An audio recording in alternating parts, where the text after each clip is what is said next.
This video reminds me of a church that I joined so many years ago.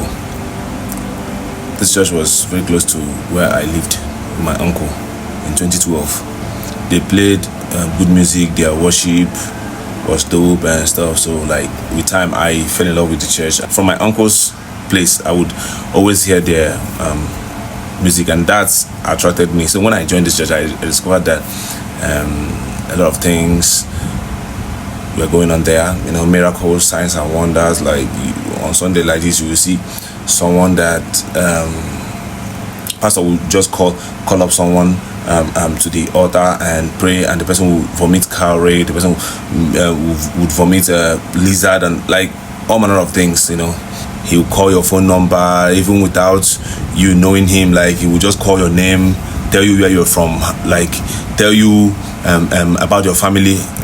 If you guys are 10 in your family, he will tell you that you're 10 in your family, you're from so place, like all those stuff. I actually, my family church was Deeper Life Bible Church, so I moved from Deeper Life to this church, right? With time I fell in love with the church. I became committed. I joined I love music, right? So I joined the music department. So with time I had issues with my uncle, and I started to live with one of the pastors of that church. So it was when I moved in with, like, he squatted me, right? So I was around 19 or 20 then. So when I moved in with this pastor, I was exposed to a lot of things. My eyes started opening to the things that they're doing, the miracles, everything, all the signs and wonders that were going on in that church. I was exposed to the background, the behind scene of everything. When I moved in, I saw cowries. I told you that you would come to the church and someone would just vomit cowrie. Pastor would pray and the person would vomit cowrie. Pastor would pray, someone would vomit lizard. I saw lizards in the cage in that in his apartment. One of the things that they do in that church is that they will collect people's prayer points, right?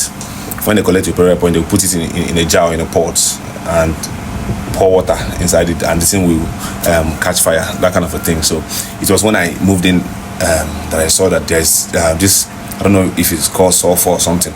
If you pour water on sulfur, it will get inflamed, right? So I saw that stuff there.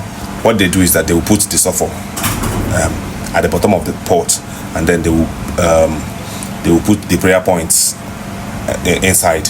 Like the prayer points will be on top of the sulfur, and then during that prayer session time, they will now ask everybody to drop their prayer points inside the pot. And once you drop your own, once everybody drops their prayer points inside the pot, the pastor will pray and pour water, and fire will, miracle, that kind of a thing. So I thought this was special. I thought it was supernatural. It was I was naive, because all my life I've always loved God and stuff. So it was when I moved in with one of the pastors, one of the junior pastors, and I saw everything that was arranged. Something happened in 2013. The pastor was invited for a program in Oka, and it happened that I attended that program with them. So but before we left for that program, he had a meeting with a group of guys. I didn't know what they were talking about. It was when I got to Oka with that pastor that I saw, because I was very, very committed and stuff. I joined the music team. My job was, as he preached, I would sing, that kind of a thing. I will sing the music, the band will sing now. So I was part of the music team. When I got to Oka, I met these guys that he had that meeting with before we left. So I met them there. These guys joined the audience, right? They just spread themselves in the audience. So you won't tell that these people came or they arranged anything with the pastor, because anybody can join, anybody can come around. Maybe someone that was invited for the program might decide to just come and join. Like you wouldn't know. There's no way you can tell that this person came with pastor. So what they do is that they will just join the crowd like any other person. And during that prayer session, look at what they do. The pastor will be at the pulpit, and he'll be like, hold your neighbor, tell your neighbor your name, ask your neighbor where he's from, how many they are in their family, ask the neighbor if he or she is married, the name of the spouse and stuff, if he or she has kids, how many kids, this kind of information. You wouldn't notice that the person that you are talking to, the person that you are sharing this information with, that's about to pray for you, has arranged something with the pastor. This person came with the pastor. They just joined the crowd as people that were invited. You don't know now. You just, because you want God to save your family or you want God to do miracle for you, you just tell this person, give this person this information. Then the pastor will say, begin to pray for that person. Then after after you're done praying for the person, the pastor will repeat the same thing again. The pastor will tell you to move to someone else and pray for the person. Repeat the same thing. Now, as this prayer is going on, these people are gathering information. These people that came with the pastor that you don't know about, that how are you going to tell that they came with the pastor? Before the prayer ends, the pastor will receive multiple informations for prophecy on his phone. He will receive multiple texts. As they are praying for you, you are praying for them. Like they ask you your name and ask you certain information about yourself. You are relating everything to them. They will text those things you told them to the pastor. The pastor will receive everything on his iPad, and then he's going to use that as prophecy.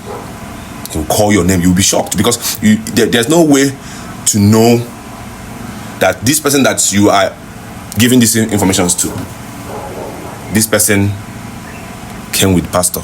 At the point they were like, I should join, I should let them teach me work, teach me how to do this.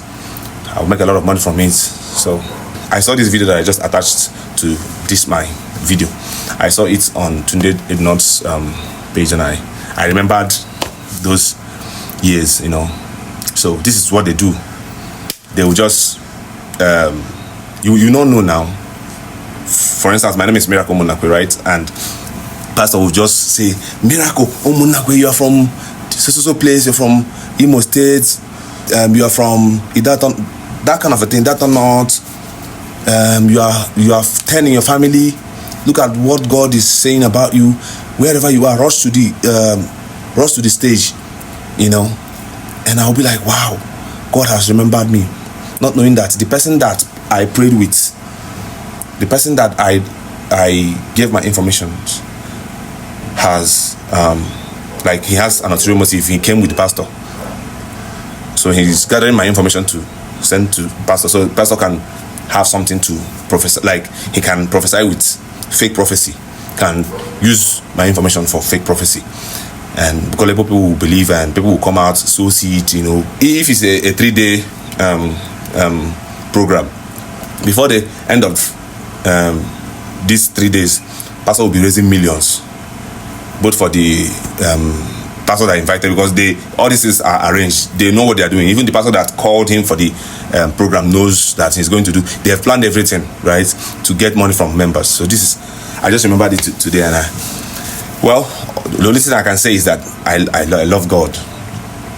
I love God. I cannot. These things cannot make me to be, because I know where I'm coming from. So when I realized that this is what they do, I had to run away, right? So be careful out there. Know God for God. Know God for yourself. Don't let any pastor deceive you. Don't let any pastor use miracle signs and wonders, prophecies to deceive you. Any prophecy that is above what the Bible says, you should be very, very careful and skeptic about it.